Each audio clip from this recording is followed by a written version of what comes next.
JEE के इस question में एक क्वाड्रेटिक इक्वेशन गिवन है और उसके दो डिस्टिंक्ट रूट गिवन है। जैसा आप देख सकते हैं, एक क्वाड्रेटिक इक्वेशन ये है, उसके दो डिस्टिंक्ट रूट गिवन है, और यहाँ पर जो थीटा यहाँ पर इन्वॉल्व है वो 0 से 2 पाई के बीच में है।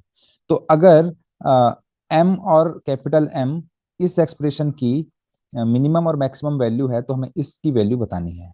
तो देखिए, बहुत ही शानदार क्वेश्चन है।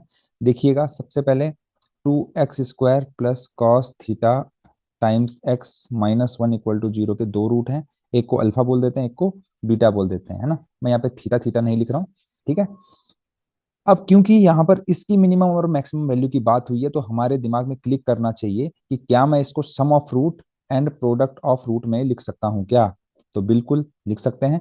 इसको देखिए, अल्फा की पावर 4 प्लस बीटा की पावर 4 को आप ऐसा तो लिख ही सकते हैं, alpha square plus beta square minus 2 times इसका whole square minus 2 alpha square beta square. ध्यान से देखिए, इसके स्क्वायर को, इसको जब ओपन करोगे, अल्फा की पावर 4 प्लस बीटा की power 4 plus 2 times alpha square beta square होगा, वो इससे कैंसिल हो जाएगा। अभी देखिए, अभी भी ये अल्फा प्लस बीटा या फिर अल्फा इंटू बीटा की फॉर्म में नहीं है।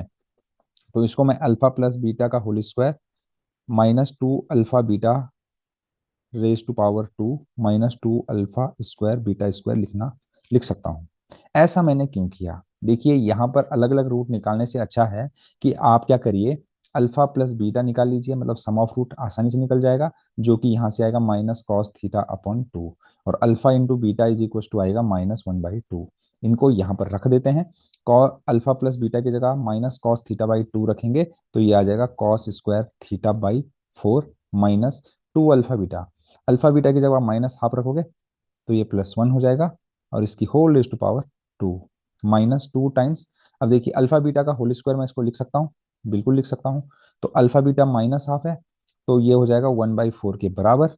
तो यहाँ से मुझे जो एक्सप्रेशन मिला, कॉस स्क्वायर थीटा अपॉन 4 +1 का होल स्क्वायर -1/2। ये किस चीज, ये क्या चीज है? ये अल्फा की पावर 4 प्लस बीटा की पावर 4 है, ठीक है।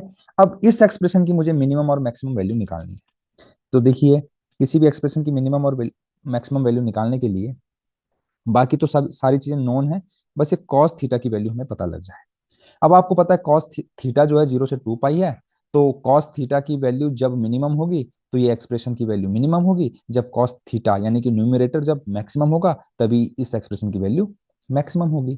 तो for max value cos theta equal to 1 होना चाहिए, यानी कि थीटा की वैल्यू क्या होनी चाहिए, कॉस स्क्वायर थीटा 1 होना चाहिए। तो थीटा की वैल्यू 0 पाई 2 पाई हो सकती है, तो 2 पाई और 0 तो इसके डोमेन में नहीं है, बट पाई तो है, तो पाई पे वैल्यू -1 होती है कॉस थीटा की, लेकिन कॉस स्क्वायर थीटा 1 ही होएगा।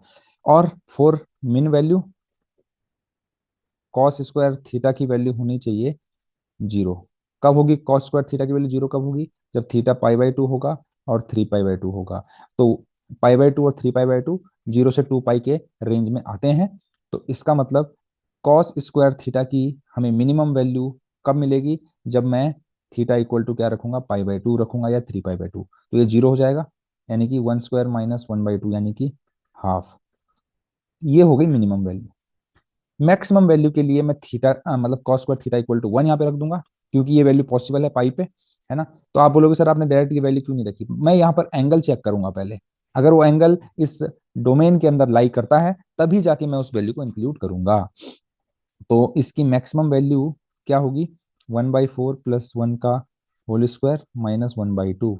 इसको आप सॉल्व करिएगा, ये आ जाएगा 25/16 माइनस हाफ 17/16।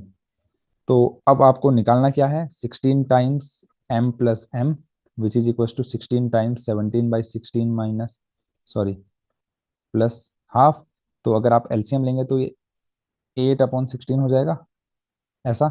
तो ये हो जाएगा 16 टाइम्स 25/16, इंटू करिए 16 का, ये कैंसिल हो जाएंगे, आंसर आ जाएगा 25।